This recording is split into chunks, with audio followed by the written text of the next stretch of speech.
Hello and welcome to the Gaggle, where we challenge and, if necessary, destroy media narratives. I'm George Szamuely. With me today, of course, is co-founder of the Gaggle, Peter Lavelle. And we're very fortunate once again to have as our special guest Professor Mohammad Marandi from the University of Tehran. He's been with the Gaggle before. He needs no introduction to Gagglers. He's a frequent guest on Peter's show, Crosstalk. So obviously, Professor, we've got a lot to discuss. At the moment, I mean, as you know, according to the current news cycle, Israel has given an ultimatum to everybody to leave Gaza. We don't yet know with a view to what, whether an invasion is imminent, could well be.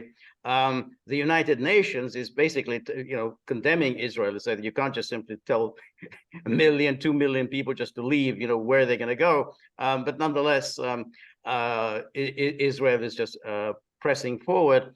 However, maybe it's just my view, if Netanyahu was going to go in, should have gone in right away, because I think public opinion is beginning to shift, certainly in Europe, when they see the scenes in Gaza.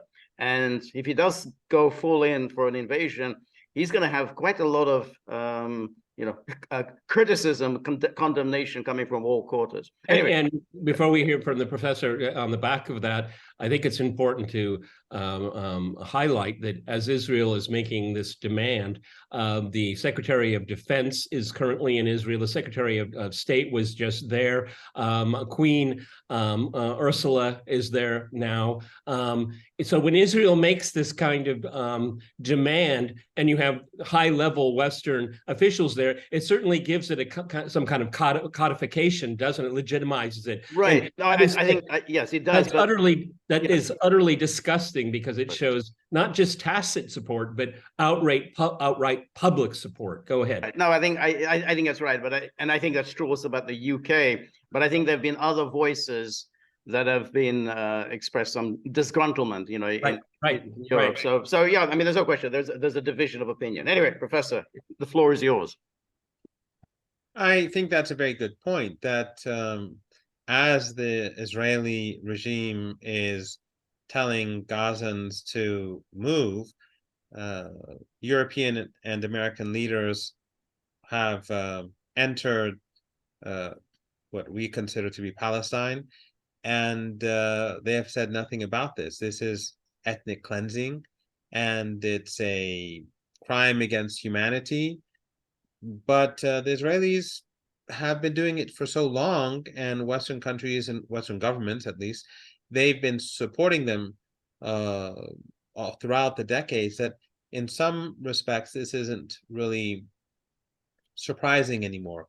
Although, I mean, it shouldn't be surprising, but it still is, because when you wake up in the morning and you see the scenes in Gaza, it's really stunning. Then to see the reactions coming from the Western media, people being prevented from carrying Palestinian flags or arrested for carrying Palestinian flags, protests being banned in European countries. This was like supposedly the free world once upon a time. And this, for me at least, in my opinion, even though I never believed the United States or the Europeans to really be a democracy, because the media was always in the hands of the powerful, but I felt that even during the Cold War, there was greater freedom in Western countries than there is now. And this lack of self-confidence that I see or I feel exists among Western leaders, I really think it's something new, the degree of intolerance. But going back to the main issue, in my opinion, the Israelis lost the battle from the very beginning. And if they think that by bombing Gaza and slaughtering thousands of people, they can make up for that, they're mistaken. It's only going to make them look worse. The Western media is not able to hide the reality from global public opinion. Some people in the West, or many people in the West, and many pro-Western elites in the global South. They may believe the Western media, but I don't think it's working for the rest of the world. And therefore, the Israeli regime is only going to be hated more than before. Yeah. And I agree with you completely.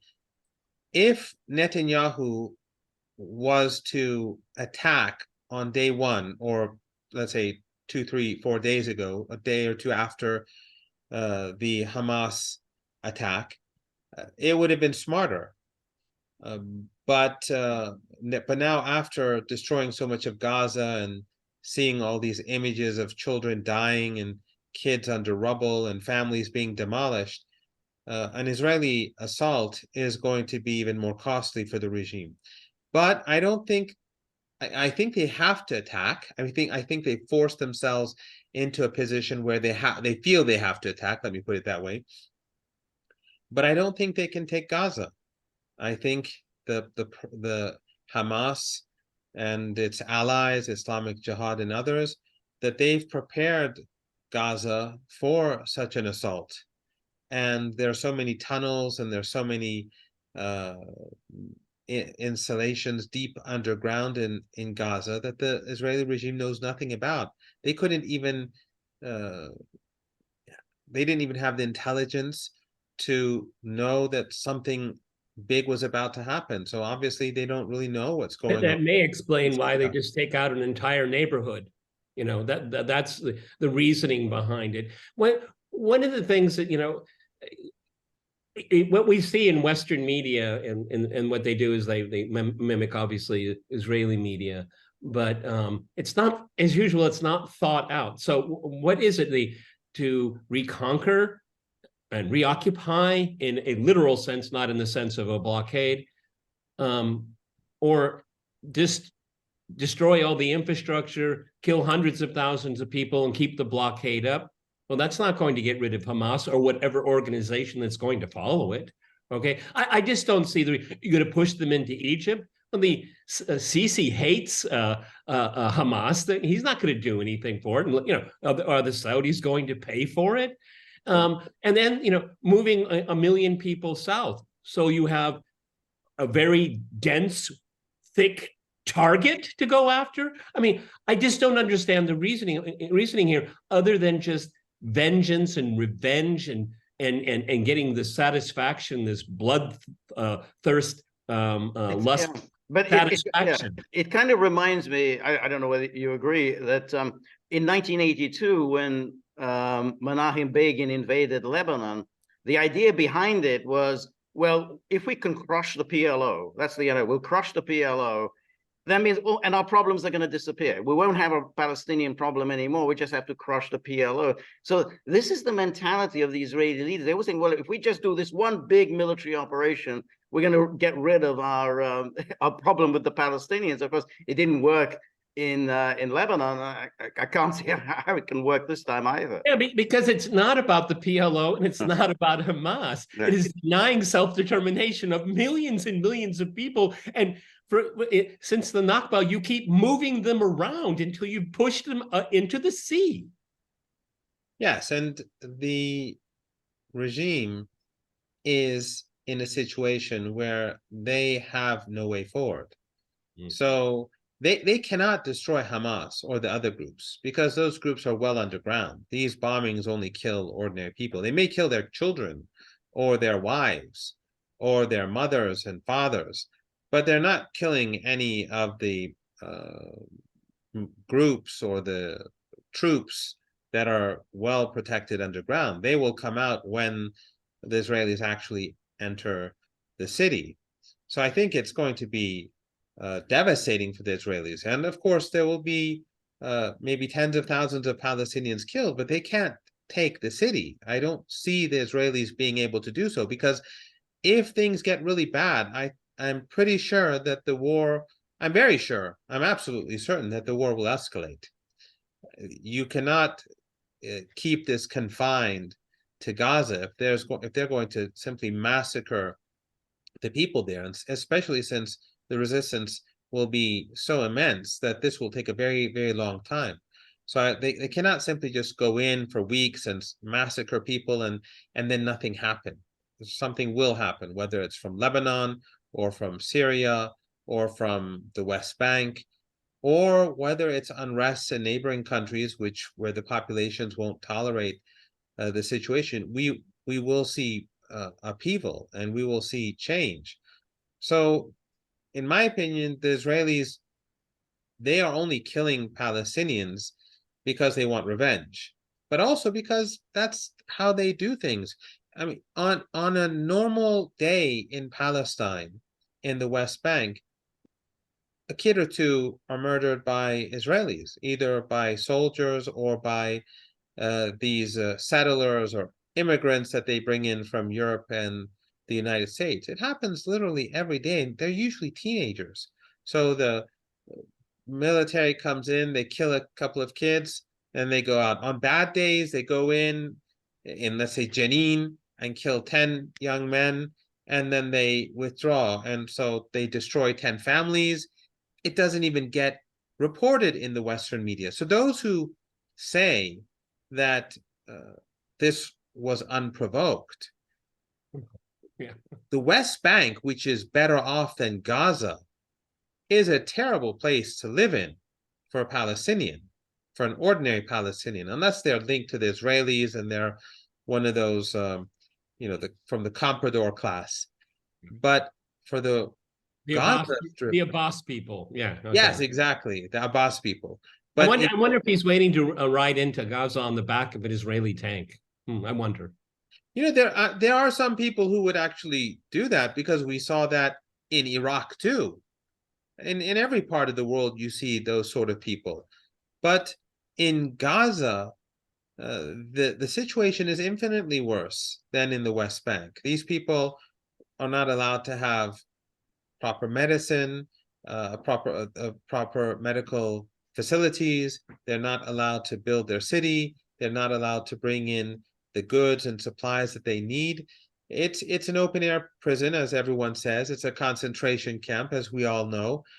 And every now and then, the Israelis just bomb the city. Like every 2, 3, 4 years, there's a big war where the Israelis just get their revenge on ordinary Palestinians. It's Professor, amazing in the Western. Go ahead, George. Go ahead. Just amazing how in the Western media they think that they're making a clever argument in attacking Egypt. Somehow it's all Egypt's fault because Egypt doesn't open the passage and allow the Gazans to flee. So it's their fault. Oh, it's look, they're much worse than Israel. Why is Israel getting blamed? But again, when he raises the question, well, why should Egypt let them in? I mean, it's an Israel problem. And it goes back to, when Israel was allowed to join the United Nations, the condition was you have to deal with the refugee problem. That was Israel. It was Israel that was asked to deal with the refugee problem, not Egypt, and Saudi Arabia or Jordan or anyone. It was Egypt. It was Israel. And yet somehow it's the fault of the Arabs. The Arabs are the ones, they haven't done anything about the Palestinians. It's their fault. Why is everyone blaming Israel? And also, George, on top of that, is that certainly Israel and its Western backers would, for humanitarian reasons, they can go to Egypt and then they repossess the land. That they don't care about the people; they want the land back, and then they'll have their settlers redo what they did before Israel, quote unquote, left Gaza. Okay, so there's no humanitarianism here; it's pure cynicism. Yes, and the Egyptian government is no fan of the Palestinian cause, but they have a major problem, and that is that we all know what this is about. They want to ethnically cleanse the land. They want to kill all these Palestinians and then tell them that's the way out and have them all flee into Egypt. And the Egyptian government, for its own sake, doesn't want these Palestinians in Egypt because they will be trouble for them. But also, they know that across the region, people recognize that this is the objective. And if they're seen as cooperating with the Israelis in this project to ethnically cleanse the Gaza Strip, then that will make the future of the Egyptian government much more difficult. It's sort of like the dilemma that Palestinians in refugee camps have in Syria and in Lebanon. For example, in Lebanon, the government doesn't give them Lebanese passports. And the major reason why this was the case from the very beginning was if they gave them passports and they gradually became Lebanese, then the Palestinian cause would be severely weakened, because after a generation or two, people would no longer consider themselves, or at least the bulk of people, or many people would no longer consider themselves to be Palestinians. And so the Israelis could get away with ethnic cleansing without paying a price. So the Egyptian government is faced with a dilemma, and I don't think that it's possible for them to go along with the Israelis. Otherwise, I don't think for them the moral issue is that important. I think the moral issue is important for many other people, and the Egyptian government knows that and is wary. But the physical and financial problem, I mean, 2 million people, that's an awful lot of people to take care of. I mean, who can do this? And again, it goes back to the founding of Israel, because if Israel was created in order for the Western powers to atone for all the crimes they've committed against the Jews, then why don't they give them a homeland in Europe? You know, make some nice piece of territory in Europe available to them. Why here? Why amongst us? We're not the ones who committed these crimes against them. So again, it says, oh, Egypt must take care of them. 2 million people. Who's got the resources to take in 2 million people? Well, the notion of giving the Israeli Jews a land of their own in Palestine to compensate for the crimes committed against Jews in the Second World War, that simply doesn't make sense anymore, because right now, as we all know, the Europeans, the Americans, NATO, they've been supporting the same Nazis in Ukraine that existed during the Second World War, the same Nazis that killed Jews during the Second World War, that killed Slavs, that killed all sorts of people that they didn't like, gypsies, and now they're at it again. I'm glad you brought it up, because I wanted to talk about that. It's something that George and I have talked about at great length here. And George and I always preface the fact that we're very careful about throwing around terms like fascist and things like that, and another Hitler, the next Hitler. We're very careful about that. I find it to be so counterproductive. Having said that, it really, Western liberalism, neoliberalism is really, the mask is really falling off. You know, you have the charged language of Russophobia. Russians are this, Russians are that, you know, which, you know, in polite society, you can't say about anybody, because that's what they used to say about the Jews, okay? And you can't say that, that's verboten. Now things are, you can say all kinds of things. The Palestinians are human animals, so savages, okay? And this is coming from the tolerant people, okay? I find it really quite terrifying, because we tend to think of fascism as something on the right, because the right, at least in the middle of the 20th century, stressed race. But that is a certain point. There's no monopoly. There's no monopoly. That's where the point I'm trying to drag us to. Go ahead. Yes, absolutely. Look, Peter, I'm not a historian. You are a historian. At school, when I was at school, I knew in middle school, I knew enough about history from my textbooks that if I was in the Canadian Parliament when they were introducing this Nazi, I would have known what was wrong as let's say a 9th grade schoolboy, a 10th grade schoolboy, you know, from American textbooks. I don't think Canadian textbooks are all that different from American school textbooks.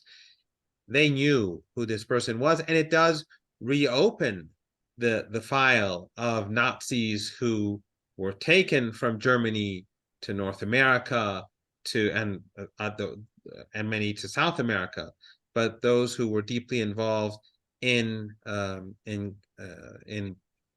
developing weapons in the United States, and of course, the descendants of many of these people are now in power. So the relationship between the Western Empire and such extremism is neither something that has to do with one faction or another. It's not the MAGA people that are inherently different from the woke people in this regard. Both of them have shown themselves to be more or less the same when it comes to Palestine. And the only reason why many of the MAGA people, in my opinion, turned against the war in Ukraine was because it was politically beneficial for them to do so. It was just simply, it was bringing down Biden. Otherwise, during the first few weeks, the first 3-4 months, the opposition to the war really wasn't that significant. It was among anti-war people and people on the left and the right and the center or wherever who were opposed to these sort of policies in general, but not to these, and maybe one or two senators like Paul. But in general, that's not how it works in the United States. Even in Vietnam, during the Vietnam War, the opposition to the war only gained momentum when the body bags were coming back to the United States. Otherwise, during the first half of the 1960s, people supported the war. Muhammad Ali, we all know his story. He's become a celebrity. He became a celebrity later on in life. But when he opposed the war, everyone called him a traitor. Yeah. It wasn't a popular position to take because at that time, popular opinion in the United States was pro-war. And even at the end of Vietnam, when many people turned against war, they still voted for Nixon. Right. No, I think that's a very important point. And that's why we've talked about this with Peter many times. Will the Americans pull the plug on Ukraine? They would do so if Americans were suffering casualties. As long as Americans aren't dying and the money keeps pouring into the arms industry, and all the financiers are doing very well, they can keep this war going. And so I don't think they're going to pull the plug. Now, if Americans were dying, as they were in Iraq and obviously in Vietnam, then attitudes would be different. But at the moment, you could just simply say, yeah, let's keep going. Somebody else is doing the dying. Well, I'm not quite sure. I'm sorry, Peter. Just one thing. I'm not quite sure that's true. Okay. In Vietnam, it was ordinary people who were dying, ordinary American soldiers. In Iraq and Afghanistan, it's mostly downtrodden Americans, people who don't have any option but to join the army. Overwhelmingly, I know there are a few people here and there who may be, proud to be a part of this institution, but overwhelmingly people who don't have jobs, they're at a dead end. They feel that that's the only way forward for them. And so these people don't really have that much of a voice in the United States. If they get killed, if they die, where are they from? I think the biggest fear now in the United States is instability. And in Europe, it's instability. I agree with, I'm not saying what you're saying is wrong, but I think there are other things here too. In Vietnam, the United States, economically speaking, during Vietnam was much better off than now. They were at the top of the world. They were the world's best. They had the best economy. The lives of ordinary Americans were much better than anywhere else. So the issue then was the body bags as the casualties began to mount, or at least a big issue. Nowadays, the American military is much more expensive than it was back then because the military-industrial complex is just so much more selfish and corrupt than it was even back then. I think Eisenhower would be shocked if he was alive. He'd say, I didn't mean it this way. I never thought it would be like that bad. This is just beyond belief. But now what it's doing is that it's sucking out wealth, along with other policies, neoliberalism and so on, from the middle class. And so ordinary Americans, ordinary Europeans are becoming impoverished. And there's a difference between Americans and Europeans growing poor than people in Latin America or Asia growing poor. And that is that in the United States and in Europe, people remember being wealthy. People remember, they would say, oh, I remember back then my father could buy a house and he could raise 2 kids and send them to college. And he had a Cadillac in the garage. Exactly. That is something that is still alive in the memory of people even today. So as the United States constantly wages these wars in Afghanistan, in Iraq, in Ukraine, in Palestine, or wherever, as it's constantly funding these and funding all these almost 1,000 military bases across the world, the fortunes of ordinary Americans are on the decline. And I've traveled to Russia. Right, I travel quite often, and life in Russia, in the cities that I've been to, is much better than in Paris or in London. Yeah. Life in Tehran, even though we've had decades of sanctions, and especially the last 10 years has been tough. If you go to poor districts in Europe, in European capitals, or in Washington, D.C., you will not find that sort of poverty at all in Tehran. So as the fortunes in the United States and Europe decline, I think they're going to have great difficulty in managing affairs at home. How is the EU going to even, I think the EU is ultimately going to collapse, at least in its current form, because you're going to see discontent growing in different parts of the EU. Look at the election we had just recently in Slovakia. I think that's just one sign. And I think this is just the beginning. If they continue to go down this road, I don't think that they'll be able to control the situation that easily. Well, George George and I go back and forth on this one a lot. But whatever the outcome in Ukraine, and I think I'm pretty sure I know what it is. The Americans will just dump it off on the European Union. They're just going to, you take care of it, okay? And we blew up the Nord Stream pipeline. You're going to do whatever we're going to tell you to do.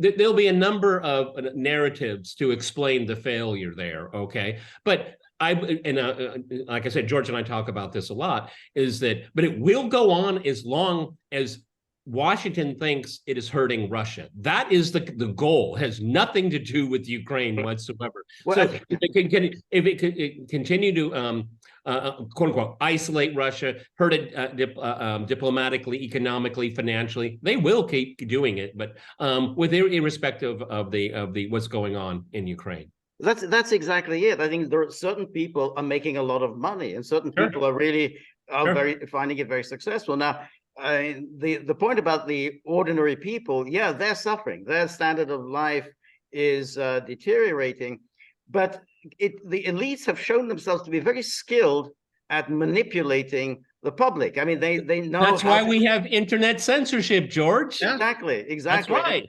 And that's why anytime that the populist emerges on the scene, who says exactly what the professor said, which is somehow, yeah, look, what are we getting out of these wars? Our lives are getting worse. The moment anyone goes down that path, he will immediately get attacked and destroyed. And with all the tools at the disposal, with censorship of the media, censorship of the internet, and then ultimately criminal prosecution. So it's not that easy just for popular opinion to say, okay, well, let's have an election and we're going to throw out these bombs, and then we're going to have a proper democratic accountability of government. I mean, the rulers have become quite good at manipulating the public and forcing them to do something that's contrary to their interest. I think it was maybe 15 years ago, when I first met our mutual friend, Alistair Crook, and we were having a discussion over dinner or over coffee on the sidelines of a seminar, and we were talking politics, and I said to him, yes, but like, this is really not in the interests of Western countries. They're hurting themselves by pursuing these policies. And then he said to me, Mohammed, you have to always keep this in mind, that policy is made in the West, not based upon rationality, but upon emotions. And hatred for Iran, or, I don't remember the exact example, or the Palestinians or Hezbollah or whatever, drives the policymakers to make certain decisions.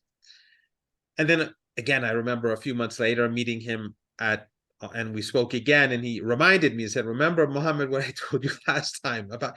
So it is partially this irrational hatred, and it is partially the huge financial benefits that these very same people gain because of these wars. Because if they're not in these companies that produce the weapons, they're in the think tanks that are funded by these companies, or they're at universities that are getting funding from these companies. So when you hear these people loudly promoting war, you could be pretty sure that there's some financial link somewhere. Otherwise, no sane person would take that sort of position. I agree with obviously fear really works. Okay, I mean, it's always gets down to, we have to fight them there before so we don't have to fight them here. They keep doing it over and over and over again. Absolutely. And if you think of Hamas,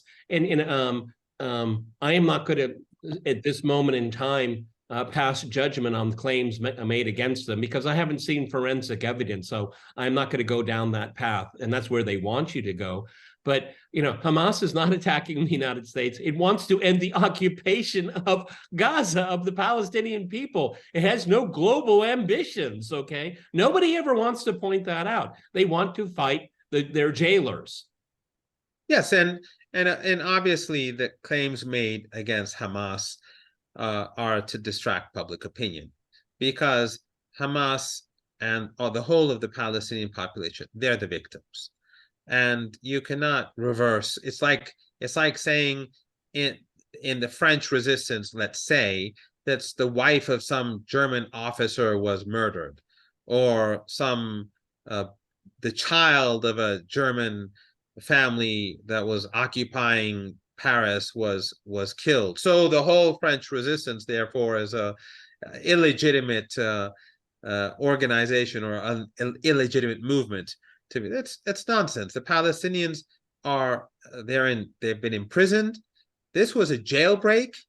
The people in Gaza are actually, most of them, they come from those lands that surround Gaza. About this. Yes, exactly. They were pushed into Gaza. They were ethnically cleansed into that small place. So this distraction is intentional to, first of all, allow the Israelis to bomb Gaza. If you saw the Times newspaper, they showed this big photo of 3 Palestinian kids, and then above it there's this they speak about the Israelis showing evidence of Israeli children being murdered, or something like that, by Palestinians. But when you look at it, you think these are Israeli children, not Palestinian children. So the Western media is constantly trying both to distort reality, and you've heard of the celebrities they've actually shown, they posted pictures of Gaza and they're saying we're praying for Israel. The fact is that all these atrocities are being committed against the Palestinian people, and not just now. They've been going on for decades. They've been going on since before I was born. They've been going on since I can remember. I still remember Ghana. I was still all the Sabra and Shatila and Lebanon. These are places that I actually visited, where thousands of people were massacred by the Israelis and their militias in Lebanon. And they do the same thing on a regular basis. But people who work in corporate media in the West, people who work for state media in the West, they have to follow the script. Otherwise, they're out of a job. They have no option. Every once in a while, someone may say, raise a question or two, and then it gets the Israeli or the Western politician angry, simply because no one raises those questions. But I don't think, and this is something that you alluded to earlier, I don't think that public opinion, despite the censorship, I don't think public opinion across the globe is something that the Americans and the Europeans can Well, manage. because I think in agreement with you, if we could throw in Ukraine into the mix also, who in authority, who in the media asked a very simple question, and a question most people around the world would ask: how do we get peace? See, they never go there. What they want is they want one side to be vanquished. It doesn't mean there's going to be peace, though it's maybe implied. But if we were to ask the simple question, how can we bring peace back to Ukraine? How can we bring peace to the Palestinian people? They will never go there. Well, that's because the Israelis have thought that, well, if we just simply wipe the Palestinians off the face of the earth, we'll have peace. But of course, if they were able to do that, they would have done it already. I mean, the problem is you can't do it because, you know, you kill I don't know, thousands of Palestinians. They have children, and those children, they grow up. And once they grow up, they continue this war. So now the people who are fighting Israel, you know, they're the grandchildren, great-grandchildren, great-great-grandchildren of the people who were displaced in 1948. So that plan of, well, if we just get rid of the Palestinians, the problem will go away. It can't work. It physically just simply cannot work. And there's a big difference between the people of Gaza and someone living in Tehran or in Moscow or in Brussels. And that is that the people in Gaza don't have a choice. That's right. They don't have anywhere to go. And if they don't resist, then what? That's all that's left for them. It's not as if I just turn off the TV, it'll go away from me. You know, if I just become, I think for the three of us, the easiest thing to do is just to forget and just to live an ordinary life. And it's much easier. At least I don't think we could live with ourselves if we did that, because we are human beings. But you know what I'm saying. There are ways to escape reality. But even that's not possible in Gaza. There's no escaping reality. They know that they either have to stand up and resist, or they're going to be vanquished one way or another. If it's not today, it's 5 years from now. It's going to happen. So this is what is making it impossible for the Israelis. And that's why I believe that the Israelis will fail. There is no doubt in my mind that they've lost this battle. And this battle and this war is a greater defeat for Israel than even the war against Hezbollah in Lebanon. This is a greater defeat than 2006. And I think that in future, why do you say it's greater? In what way? Because this is about the whole future of Israel itself. This is about the future of Palestine. Israel now, since 2006, it came to the conclusion that expansionism is really not an option anymore. Hezbollah will not let them touch Lebanon.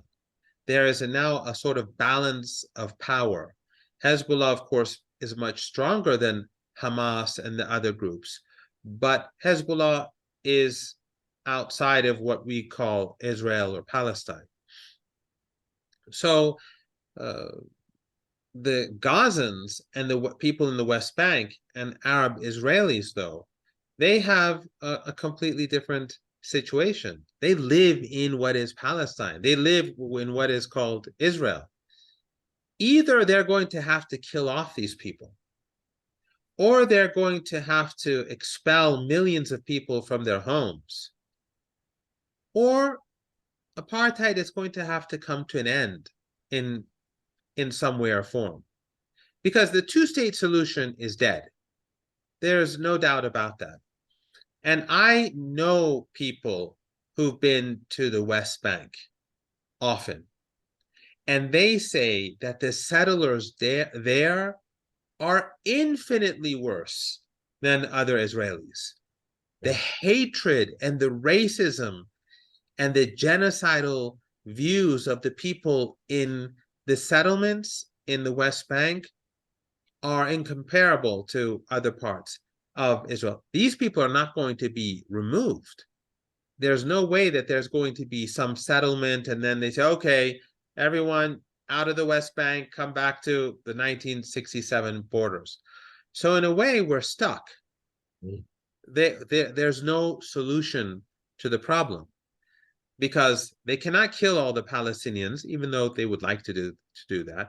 And I'm sure that the Americans and the Europeans, their elites, would like the Palestinians to go away, whatever that means. But it's not doable. They cannot expel all these millions of people from the land. It's not doable. The region will not accept that. And they will resist, as we saw in Gaza. And there is no reason to believe that Israel is going to accept the end of apartheid. So this war basically means, in my opinion, what comes out of this war, this recent battle, is that Israel cannot live in peace. It's not an option. This strong Israel that can build high-tech industries and be a beacon for Western civilization on the Eastern Mediterranean, that's finished. Israel will always feel deeply insecure, and that insecurity is not just from outside its borders, it's from very much inside. Well, would that if we accept your thesis there, where does the U.S. play in this? Is it double down, triple down? I mean, where does it go? Because I mean, it's something that all of us growing up and living in America, that's always been around us. I mean, always the bond with Israel and all that. I mean, it's even to the point where there's no introspection of what even that means. It is such a knee-jerk reflection. George and I, like, where does this come from, and what does America get out of this? It's just so bewildering. Okay, and what it does is that you become an accomplice. You come, we all have our differences with Al Jazeera. Okay, but during this conflict, I've watched quite a bit of it. Okay, and some of the commentary, the good professor here, I watched not too long ago. There's some others, but then there's there's a kind of a Western sensibility with some of their management still. But you can't deny those pictures. If they say this is what used to, I mean, they showed it yesterday. A neighborhood that existed in May doesn't exist now. Okay, I mean, you can't deny those kind of things. And so with this dilemma that Israel faces and the culpability of the United States, is it equally a dilemma for Washington? The United States is a big problem for the world. And it's very disappointing that, and expected, by the way, that some people who over the past few months were beginning to make sense over Ukraine. Yeah. And you would have hoped that this narrative or this vision that they were presenting to us, this alternative vision, would continue and help bring about some sort of change. That these people suddenly, when the war in Gaza began, became exactly what they were a year and a half ago. Yeah. And I for example, I don't want to name names, but some people in the United States who were making a lot of sense just a few weeks ago, just a week ago, suddenly they become racist, they're justifying genocide, and they don't see the contradictions in their own language. But I think. But could I just ask you? Now, I imagine Donald Trump is not someone that you greatly admire. Nonetheless, he's the one person in the United States in any prominent position who has attacked Bibi Netanyahu. And he's now several times, he's launched into these attacks on Netanyahu. He's come under a lot of criticism, but nonetheless, he sticks with this. So do you think that, I mean, Donald Trump is the only person alive that can say these kind of things and quote unquote get away with it. It's really that's the thing. I mean, if he comes back, he may well pursue a very different policy than he pursued during his first term. I mean, maybe, but anyway, what's your take on that? Well, a couple of things. One is that I think Donald Trump's problem with Netanyahu has to do with the fact that after the election, Yeah. the Twitter account of Netanyahu suddenly the profile picture changed, and, Yes. and his picture was removed. I think that had a lot to do with it rather than Palestinian issues. So that is one thing. And even, I mean, let me give the example of Tucker Carlson. I disagree with many things that he says, but a lot of the things that he has been saying over the past few months, or year or so, and even before, there was a mix, always a mixed bag. But the way I saw it, at least in the last few months, he was making a lot more sense. He was saying things that I believed in, not everything, but then just over the last couple of days, he's taken a very different route, and that I think reflects a lot about at least that segment of American society that follows him. The liberals and the wokes, well, we saw what their position was on Ukraine already. But what I would say is, because I think Peter said something about the United States earlier that I think is important for me to address, and that is that there's still a war going on in Ukraine. And when Kirby says that we've reached the end of the rope, which I think is an amazing statement, I think it's like it should have been the top news story in the world under ordinary circumstances, because until a week earlier, he was saying, till, whatever it takes. And then now he's basically telling the Ukrainians there's no more money. It's finished. But why is this important here when it comes to Palestine? Because I think the coming humiliation, and this is something that Peter, he was alluding to earlier on when he said he thought he knew what the outcome would be. The coming humiliation for the West is going to be very big. When the Russians, but that will make the West even more violent, I believe. that is true. That is true. But it also makes it more complicated for them. And one thing that I also think is true is that the Americans think that divorcing Europe from Russia is good for them. And that's why many analysts, I remember during the first months of the war, would say that the Americans, they won. The big winners in this war are the Americans, and the big losers are the Europeans, and of course Ukraine at the top of the list. But I don't see it that way, and I never did see it that way. Because if you are going to impoverish your allies, they are no longer an asset to you. They're a burden. If the economies of Europe are going to collapse, if we're going to see industries move out of Europe, if you're going to see Germany become a different country from what it was a decade ago, that's not a good thing for the United States if it wants Germany to be its ally, because Europe will no longer have the weight, and it doesn't really have that much weight anyway because of its policies, but it will have less and less weight in global politics and influencing global events in future. So what I think that the Americans have done, and I don't think and I may be wrong, because with artificial intelligence and all the changes that are taking place in the world, who knows what tomorrow will look like. But as things stand, I think that people across Europe are going, and the United States, but more so in Europe, as they move towards poverty, as they become more impoverished and become more disillusioned, and as they recall the past when things were not so bad, that it's going to be much more difficult for them to control the populations. They're going to increase censorship on the internet. They're going to use AI to control the populations. It will become more and more dictatorial, but still it's going to be more difficult for them to manage. And you can add into that. But the Europeans are now much more under American subservience than they ever were during the Cold War, because again, I remember I was living in Europe during the Cold War. On the question of the Middle East, Europe. But George, can I just add something here? Okay.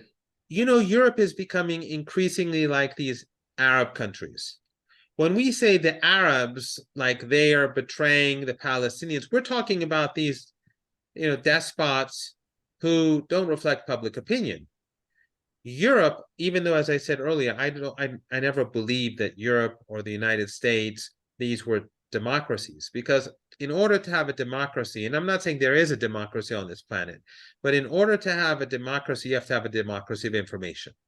So every voice has to carry the same amount of weight, more or less. Is that even possible? I don't want to even go there. But the point is, I never believed them to be democratic. But however, they are much more detached, the Europeans. When you say the Europeans, you're talking about the elites. You're not talking about the ordinary people on the streets. They're much more detached from the reality on the ground and from the reality in their own societies than they were 20, 30 years ago. And the same is true in the United States. The people who live in Washington, which is a beautiful place, not in those poor neighborhoods, but Washington, D.C., where all the think tankers and all the politicians and so on, where they live. It's a fantastic place. But that bubble, if you go outside of that bubble, I remember once I was invited to a conference in Chicago the conference was at Northwestern, and it's a very beautiful area. And then they took me to South Chicago, which was like dystopian. Hope you had bodyguards. Yes, and we didn't stop. They just said, well, because I wanted to go and see South Chicago. And they said, okay, we're going to go there very quickly. We just pass through and we're not stopping. But the point is that the population, the more they become impoverished and disenfranchised, it's going to be much more difficult for them to manage. And the more it becomes difficult for them to manage, the more the tendency will be for them to become inward looking. Again, maybe I'm not seeing things as I should, and maybe AI and that sort of thing will change the dynamics. But so far, AI hasn't worked the way. But I think, as Peter and I have said many times, the European leadership, the European elites, is kind of fairly interchangeable. Yeah, they have differed from the European elites of a couple of generations ago. Again, I remember during the Yom Kippur War, during the Israel's invasion of Lebanon, the Europeans took a very different position from the Americans. They were very critical of Israel in both cases. They saw Yom Kippur War, it was Israel's fault. Israel could have made concessions. It didn't. It brought it on itself. They refused to back Nixon's airlift for Israel. They said, no, you can't use our airspace for the airlift. And Lebanon, they were very, very harsh. Helmut Schmidt, German chancellor, very critical of what Israel was doing in Lebanon. We don't have anything like that anymore. I mean, it just echoes everything that Washington. One very good example is the Green Party. Hang on. One of the things that George and I have reflected upon, I don't know, George, maybe it's like up to 1995 or something like that. But, post-war European government, we can go through the prime ministers and the presidents of France, the great chancellors of Germany. We can go through them. But I don't know what year it was, and then all of a sudden it just become mush. It's just like they're all the same. Right. We've often reflected here, you can take the Belgian prime minister and replace it with the Estonian prime minister, and nobody will notice the next morning. I think that... Except for if she's a pretty blonde. Okay. I may be mistaken. I may be wrong. But I think a lot of it has to do with the collapse of the Soviet Union and the first war in the Persian Gulf, where the United States had a major victory over Saddam, and of course the Soviet Union collapsed. So we had that sort of end of history moment, as Fukuyama would say, even though he sort of later withdrew it. But that notion that we are superior I think that sort of brought Europe and the elites in Europe and the United States closer to each other. And it also destroyed resistance to power, because many thought that there was no alternative ideology or no alternative to escape this situation. So I think the damage, a lot of the damage was caused by these two events, this false sense of victory in Iraq, the same Saddam Hussein, by the way, which they supported and they gave chemical weapons to before, but that's a different story. And of course, the collapse of the Soviet Union. But I think a key issue for Europe is that while you're absolutely correct that they all can be interexchanged, you can replace one with another and nothing will happen, or you can't tell the difference. But when poverty kicks in, when things get really bad, then it's going to get dangerous in these countries, and the politicians are going to be witnessing a different world, especially as refugees continue There you to go. come I was into going to say Europe. that. That's right. So and why are these refugees going? It's not because because they saw the city on the hill. It's because they've destroyed their lands. They've destroyed, you sanction Iran, many Iranians go to Europe. You destroy Afghanistan, well, they go to Europe. You destroy, and you destroy Iraq, they go to Europe. Where did they go? You've sanctioned all the other places, you bombed all the other places. I was once on, I think it was Radio 4, BBC, or Radio 5, I'm not sure. And I told the host, I said, I want to say something to the racists of the UK. And the host was taken aback. He was a decent guy. He said, okay, what do you want to say? And I said, my message to all racists in the UK is that, look, if you don't want immigrants, if you don't want refugees, stop the wars. You should be the most vocal anti-war people in the country. If you stop the wars, I promise you the problem will go away, or at least for the most part. So Europe is on the decline, and the same is true with the United States. These are the immigrants coming in, the refugees coming in from Latin America. They all go back to US policy in this part of the world. And the same is true with our part of the world. So you're going to have greater poverty, and then you're going to have larger numbers of minorities. And that is not something good. Professor, we don't want to take up too much of your time. Yeah, could I just ask? I would just want to ask is that, you have these lunatics like Nikki Haley and Lindsey Graham, and they want a war with Iran. How is it being received with people that you're talking? I mean, it's not as if it's something but obviously this is going to be used as a cudgel. And they're very open about it. That's one thing about these people. They're pretty blunt. Okay, it's Iran's fault. Okay, and they just found more footage in their mind to blame Iran. What is Iran's dynamic in all of this at this point in time? I think it's pretty clear for the Americans and Europeans that Iran today is far stronger than it was 2-3 decades ago. And NATO today is not the organization that it was 2-3 decades ago, especially after the war in Ukraine. They've depleted all their resources fighting Russia, and the fight is not over. So Iran doesn't feel threatened. It doesn't take these threats seriously. When the Americans were at their height of their power, when they'd invaded Afghanistan and Iraq, they chose not to attack Iran. And it's because it would have been too much.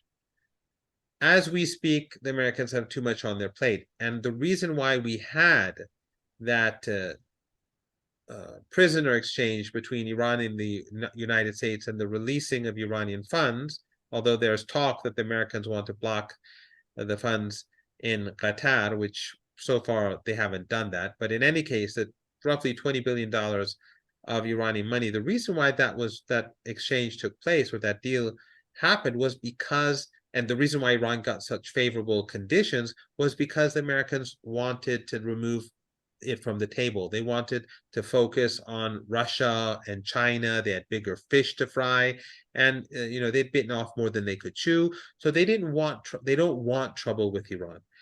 Therefore, I don't believe that the Americans want war with Iran, that they are capable of winning a war against Iran. That doesn't mean that it's impossible, because many of these people are crazy. They're irrational. They have an irrational hatred. And as I think it was George who said earlier, that, or maybe you said this, that as they decline, they can become more dangerous.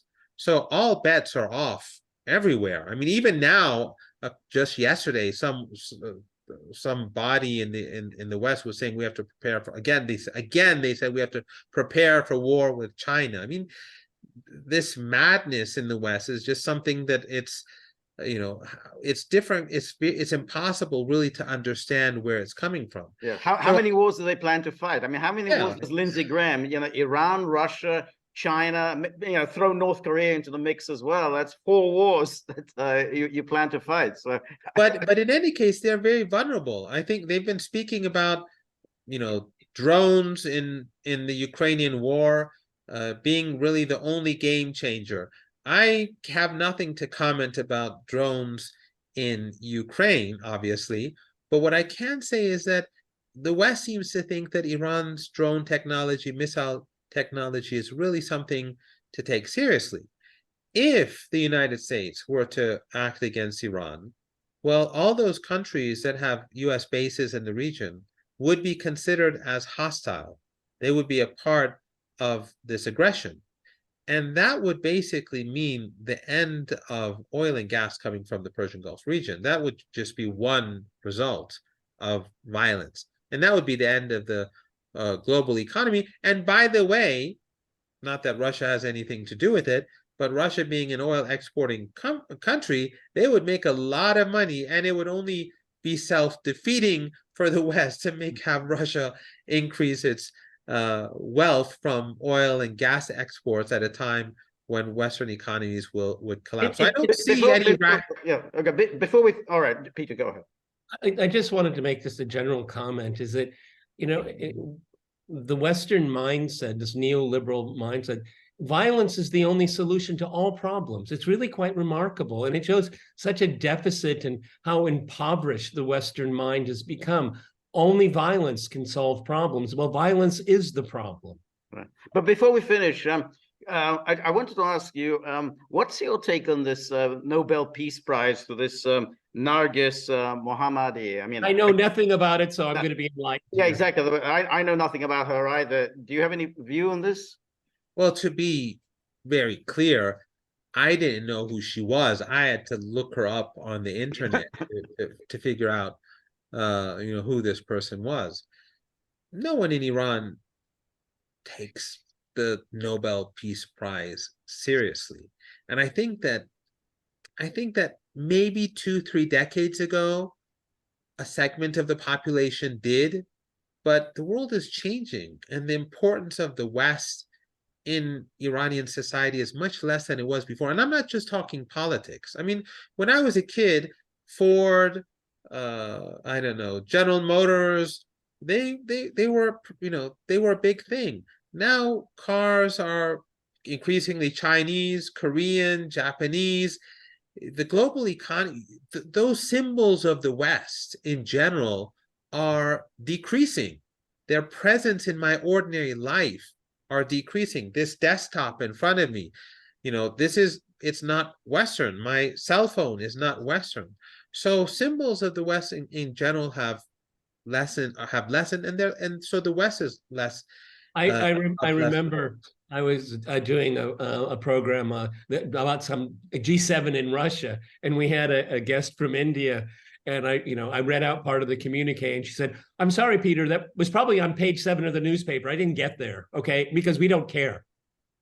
Yes, exactly. And the Nobel Peace Prize, for many others, I mean, ordinary people, as I said, symbols of the West are just disappearing. And for many, who are politically aware, they know that the Nobel Peace Prize is like Western human rights organizations, like Western media. They're all funded by the same people, the same elites, and with the same policies. So it's a politicized symbol, or it's a politicized award, and so it's not going to change anything. But I think they were very unlucky also, because those people who wanted this Iranian to get the award, they didn't know that there was a war about to happen in Gaza. I don't think anyone is talking about in Iran. I don't think anyone is talking about the Nobel Peace Prize now. Right. Well, Professor Marandi, this was again a fascinating conversations. Thank you so much for giving us your time. There's a lot to chew on, and hope to see you again soon. Remember, if you like the Gaggle, please like, share, and subscribe. See you soon. Bye.